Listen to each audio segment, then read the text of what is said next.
Hola profes, ¿cómo están? Bienvenidos a su podcast para maestros. Este podcast está dirigido para profesores y profesoras en Latinoamérica e hispanohablantes. Aquí les voy a contar mi experiencia como maestra internacional. He trabajado en los Estados Unidos como maestra, también en China actualmente, y quiero contarles cómo ha sido esa experiencia, cuál es el papeleo, cómo lo logré, etc. Espero les sea de mucha ayuda. Empecemos.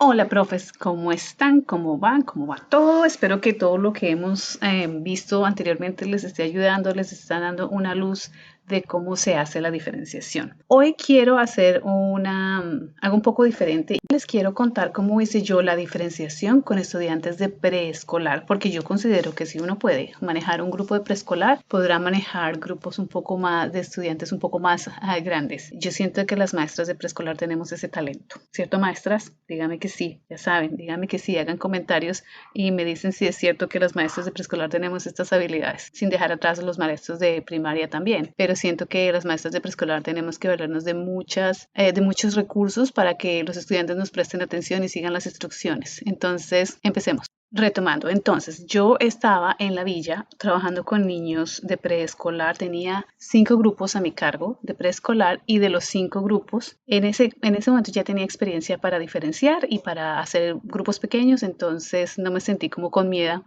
de implementarlo. Lo primero que hice fue tomar la decisión. Yo podía seguir haciendo una clase magistral, mostrando unos videos, cantando con los niños, haciendo lo de siempre, o podía iniciar el trabajo de grupos por centros. En este caso, por ser China y por ser el preescolar, los estudiantes tenían clases de media hora máximo. Esa era lo máximo que tenían los estudiantes, clases de media hora. Yo tenía estudiantes de 3 años a 6 años. Entonces, esa era la población que estaba manejando. Lo primero que hice fue crear los visuales. Entonces, ya tenía el currículo listo, porque ya me lo daban listo, entonces yo no tenía que crear nada. Y tenía un salón para mí. Inicialmente cuando llegué allí, yo tenía que rotar por los salones, pero el siguiente año me dieron un salón para mí. Entonces yo dije, bueno, voy a hacer diferenciación. Entonces lo primero que hice fue crear los visuales. Uno de los visuales que hice fue crear líneas en el piso donde los estudiantes iban a hacer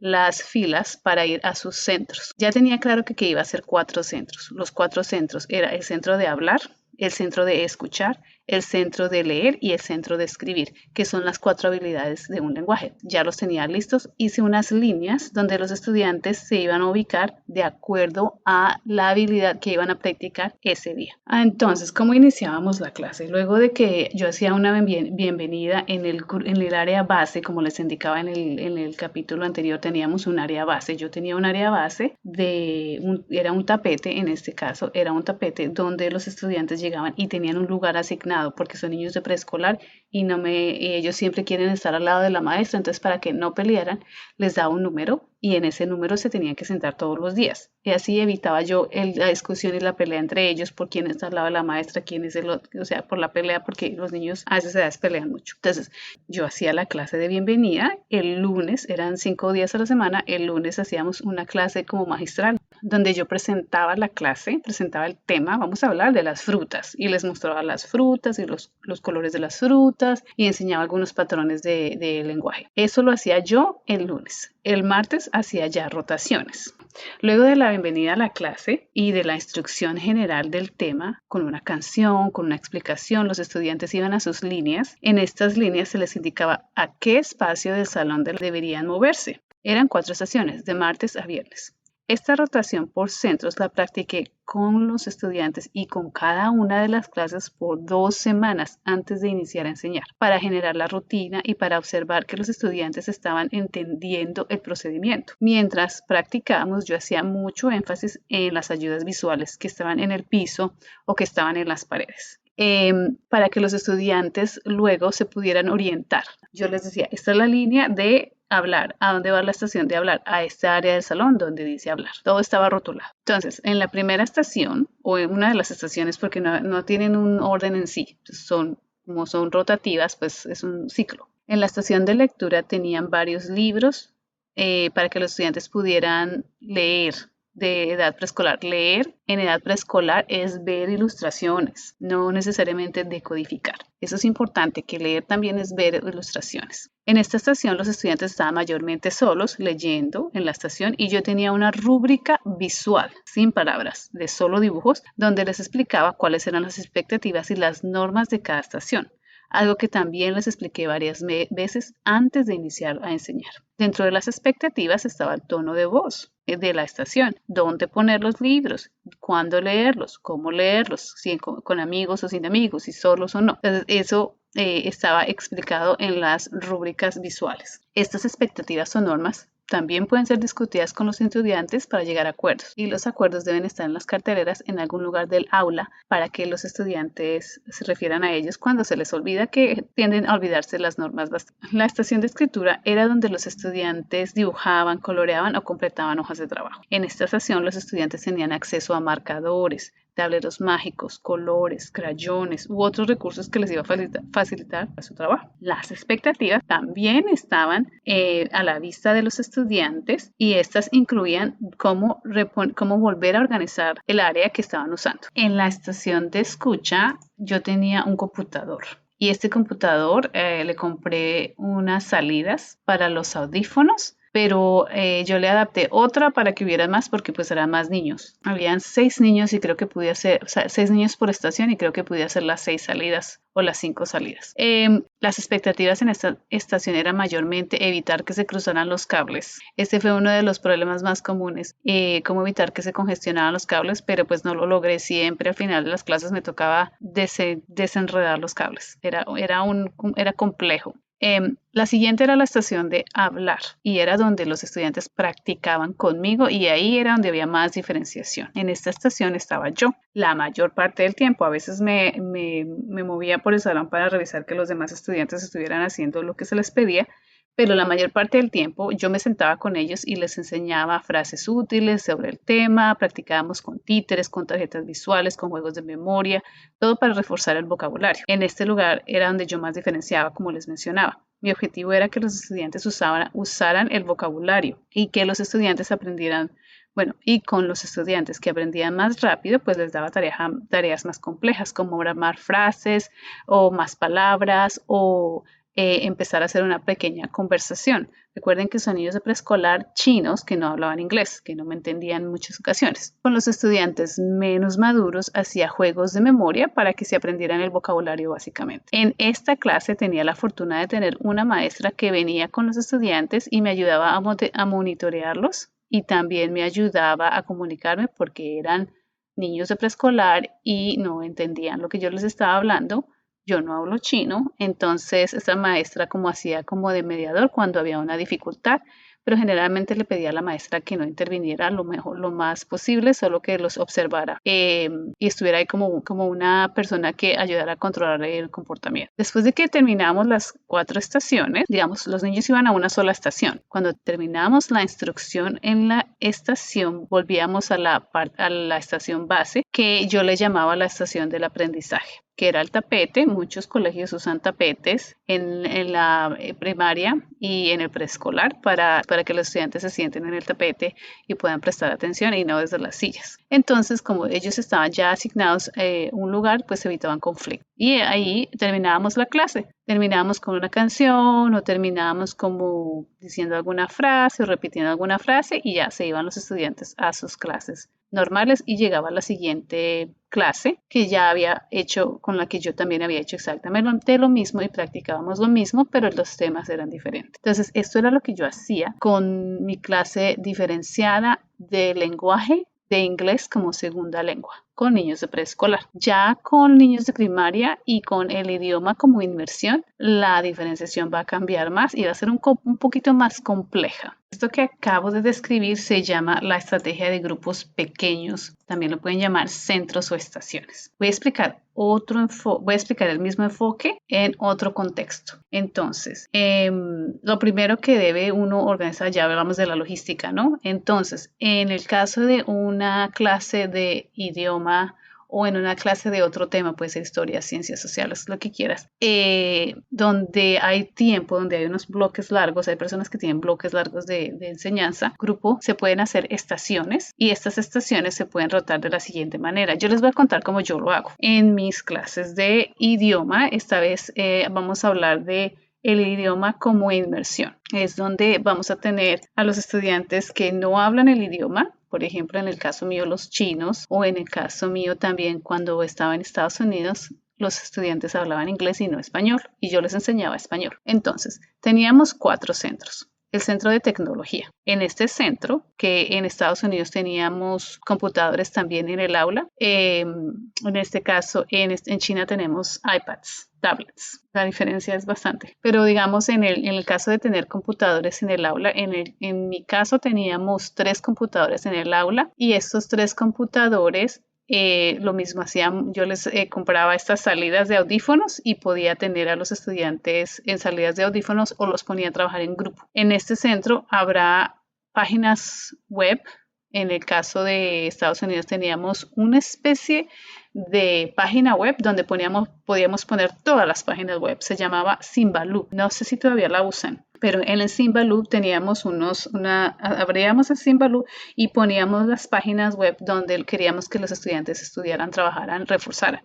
Entonces estaban actividades de lectura, estaban de canciones, actividades de manejo del alfabeto y de conciencia fonológica. Entonces les poníamos esas actividades y los estudiantes lo que hacían, esto también fue con entrenamiento, como son niños de primero de primaria en este caso, toca enseñarles a manejar el computador. Digamos, en nuestro caso, cuando estaba en Estados Unidos, los estudiantes no tenían la menor idea de cómo manejar el mouse, entonces, o el ratón.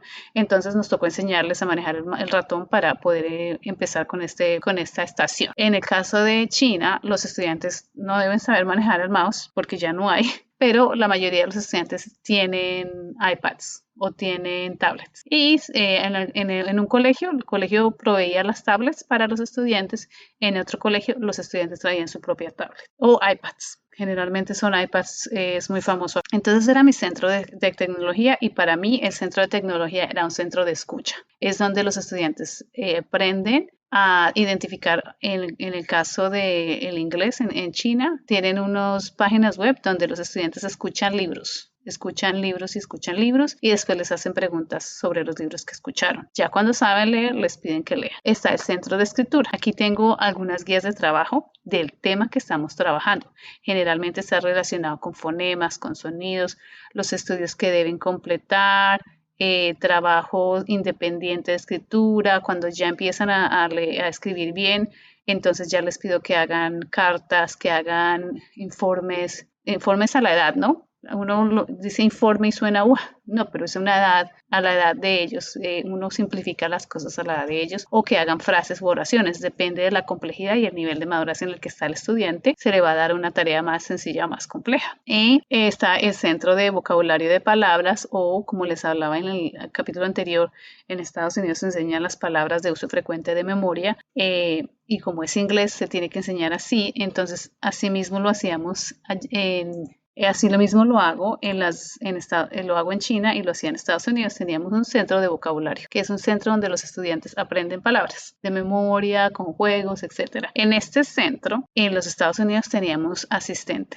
Teníamos una persona que venía solo a esta clase a ayudarnos con solo este centro. Entonces ya yo no me preocupaba por eso, yo a ella le daba las actividades y los juegos y las palabras y ella hacía la actividad. Solo venía para esa clase, no venía para las demás clases. En China no tengo esto, pero sí tenemos un asistente que viene a observar a los estudiantes. No está trabajando con ellos, no hace ninguna actividad con ellos, pero viene y los observa. Entonces aquí yo creo algo diferente. Ya no creo juegos interactivos de palabras, sino que lo que hago es que les doy un grupo de palabras y les digo que las traten de leer y que las escriban o que las copien. O también hay libros que venden en internet, por ejemplo en Teachers Pay Teachers venden unos booklets, unos libros de palabras de uso frecuente donde los estudiantes lo que hacen es leerlas, subrayarla, colorearla, escribirla, ubicarla, o sea, es una serie de actividades. Yo imprimo ese libro y en ese centro ellos hacen esa actividad. No todos los niños van a tener las mismas palabras, no todos los estudiantes van a tener las mismas palabras, van a tener diferentes palabras de acuerdo con su nivel de aprendizaje. Si ya se saben las palabras básicas, les doy otro libro. El centro con la maestra, que es cuando se encuentran conmigo, en este centro es cuando los estudiantes se sienten vistos. Primero tengo una mesa semicircular que es como en forma de luna, que me encantan esas mesas, me parecen la más maravilloso porque yo estoy en el centro y puedo verlos a todos los estudiantes se sientan en la mesa, los puedo ver y puedo interactuar con ellos. En esta mesa, a esta mesa llegan los estudiantes cuando tienen que estar conmigo, cuando está en su rotación, está a encontrarse conmigo. Entonces este centro es de 6 a 8 estudiantes. Yo prefiero entre menos estudiantes mejor y yo creo que todos los maestros lo sabemos, entre menos estudiantes mejor en este centro porque podemos poner más atención. Aquí yo les enseño las habilidades de lectura. Les enseño a decodificar, escucho cómo decodifican, modelo la decodificación y también les enseño a interpretar imágenes, a responder preguntas y hacer gráficos de un libro. Entonces todo eso se enseña en este centro, más o menos de 15 a 20 minutos por grupo, porque tengo solo 4 grupos y los roto en el mismo momento. Es decir, en los 90 minutos yo me encuentro con los 4 grupos. No tengo tiempo de hacer otra cosa sino encontrarme con los 4 grupos. Otros maestros lo hacen diferente, lo hacen como rotan a los estudiantes y se encuentran con ellos una vez a la semana o 2 veces a la semana, dependiendo del tiempo que ellos le dediquen a cada centro o a cada estación. Los estudiantes que han practicado los estudiantes ya han practicado por lo menos 2 semanas cómo rotar por los centros. Es decir, con las manecillas del reloj ellos ya saben a dónde van, que su primer centro es tal, que el siguiente es tal. O sea, por ejemplo, el primer centro es con la maestra, después con la parte de tecnología, después escritura, después palabras. Ellos ya saben cómo hacer ese movimiento en la clase. Yo ya no les tengo que decir eso a esta época del año, digamos, estamos a mitad de año. Pero iniciando el año, esto yo lo practico mucho, sin enseñar nada. No hay enseñanza, es decir, la enseñanza es cómo moverse en la clase. Por eso les hablo tanto de la logística, porque yo practico el movimiento en la clase. Si estás en el centro porque quiero que sean independientes, necesito que sean independientes para poder hacer diferenciación. Si están dependiendo de mí, esperando que yo les diga todo cómo hacer las cosas, no va a haber diferenciación, porque voy a estar resolviendo problemas y no enseñando. Entonces, esta es una opción. Y también tengo visuales de cómo rotan, lo he mencionado anteriormente. Como se reúnen conmigo, mínimo, yo hago centros mínimo 3 veces a la semana este año. Cada año es diferente, cada clase es diferente. Depende de cómo quiera la escuela que se realice la diferenciación, si es que les interesa, si no les interesa. Yo siempre la hago porque ya me acostumbré y porque me parece un buen método para ayudar a los estudiantes, a todos los estudiantes en el nivel que están. Pero pues hay colegios que lo exigen más que otros. Entonces, en esta rotación hay muchos visuales, donde los estudiantes, hay muchos visuales y hay muchos auditivos. El visual es que el estudiante tiene a dónde recurrir si está perdido. Tiene una cartelera donde dice, debo estar en esta estación. Si se ha perdido, si se le ha olvidado, si se ha perdido o si es nuevo en la clase. Y auditivos, tengo campanitas, tengo sonidos diferentes para cada movimiento. Esto suena muy, muy a conductivismo y realmente es un poco conductivista, pero para los movimientos sí necesito que haya un poco de conductivismo, que al escuchar el sonido puedan decir, acabo de terminar mi clase, voy a limpiar, voy a organizar y me voy a la siguiente estación. Esto es una de las estrategias. Hay muchas estrategias de diferenciación. Esta es la que yo más conozco y la que yo más uso. Entonces, visuales hay muchos. Por ejemplo, hay maestros que tienen una cosa que se llama el Daily Five o no sé cómo sería, los 5 del día o los 5 centros diarios. En esta estrategia son 5 estaciones con diferentes centros, pero los maestros no se reúnen con los estudiantes todos los días, sino uno de los días tienen reunión con sus estudiantes. Lo llamamos reunión porque es el momento en que el maestro puede dedicarse a este grupo. Voy a poner en el manual y cuando empiece a salir, bueno, es que no sé si en podcast se puedan poner las imágenes, pero hay unas imágenes que pueden ayudar para que los estudiantes miren en qué estación están. Hay maestras que son súper más avanzadas que yo y ya los estudiantes llegan en la mañana y escogen la estación donde se van a ubicar ese día. Ellos mismos escogen. Yo todavía no he llegado a eso. Asumo que toca hacer una planificación y una logística un poco más compleja. Bueno, y les estoy hablando el grupo, les estoy hablando también de la estrategia de los 5 centros que no se rotan diariamente, que los estudiantes pueden rotar 3 centros un día y 2 centros el otro día y después otros 3 centros el otro día. Esto requiere mucha logística, mucha logística. Los 5 centros o los 5 del día, la traducción sería como los 5 del día. Los centros están divididos así: leer solo, trabajo de escritura, trabajo con palabras, escucha y trabajo con la maestra. Son 5. El tener 5 centros o 5 estaciones ayuda a que los grupos sean mucho más pequeños y más manejables. Yo hago 4 porque yo quiero encontrarme con ellos más seguido, pero podría ser 5. Entonces, todos los centros están diferenciados en esta estrategia y para esta estrategia sí que es importante una logística y que los estudiantes, como lo he dicho y lo he dicho y lo he dicho, lo sigo diciendo, practiquen cómo moverse en el aula de clase, dónde están los materiales, cuánto tiempo van a estar en esa actividad, a qué sonidos van a responder si tienen que moverse de actividad o a qué comandos para moverse de actividad y cambiar a la siguiente estación o a la siguiente actividad. Esta es una de las estrategias que yo uso. Además, el año pasado empecé a usar otra estrategia que se llama la agenda. Esta también me gusta mucho. Entonces, con estudiantes que son mayores, más grandes, de primaria, quinto, cuarto, no sé, y de pronto con algunos estudiantes de bachillerato, tener tableros o cuadernos donde el estudiante anote o donde el estudiante firme que terminó la actividad. Por ejemplo, está en esta estación, el maestro no tiene tiempo para mirar si está en la estación, entonces el estudiante puede decir: estoy en esta estación, y hay un cuaderno o una tarjeta donde el estudiante firma y pone terminé la actividad o si la hice o algo. Son otras estrategias que ya los maestros empiezan a crear para que uno sepa que el estudiante realizó la actividad. O tarjetas de salida. Bueno, también pueden haber clipboards, ¿cómo se llaman? No, son boards. Estos tableritos donde uno puede poner hojas, también pueden estar ahí, el estudiante anota o, bueno, en fin, hay estrategias para todo eso. Eso todo es logística. O sea, todas las actividades donde no se está enseñando es logística. Maestros tenemos la cantidad de ideas inimaginables para manejar y para ayudar a los estudiantes, pero fácilmente se nos olvida la logística y la logística es súper importante. Bueno, entonces dejemos ahí. En la siguiente estación, perdón, en el siguiente episodio hablaremos de materiales diferenciados y hablaremos de otras estrategias, algunos materiales diferenciados, y también hablaremos de la agenda, que es la agenda y el menú, que son 2 de las estrategias de diferenciación que se pueden usar con niños, con estudiantes mayores, con estudiantes más grandes. Con los pequeños no estoy segura si se puedan usar, pero es posible que se puedan usar. Entonces les voy a contar de esas estrategias en el siguiente episodio. Nos estamos escuchando.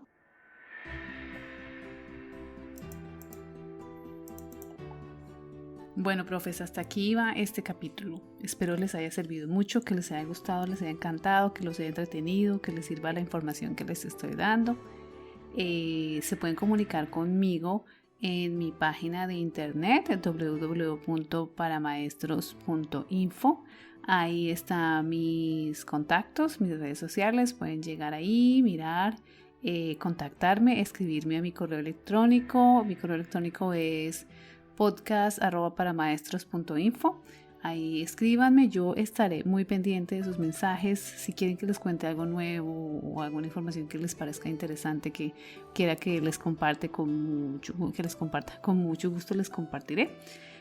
Solo escríbanme y bueno, nos estamos escuchando. Un abrazo fuerte y hasta el próximo capítulo.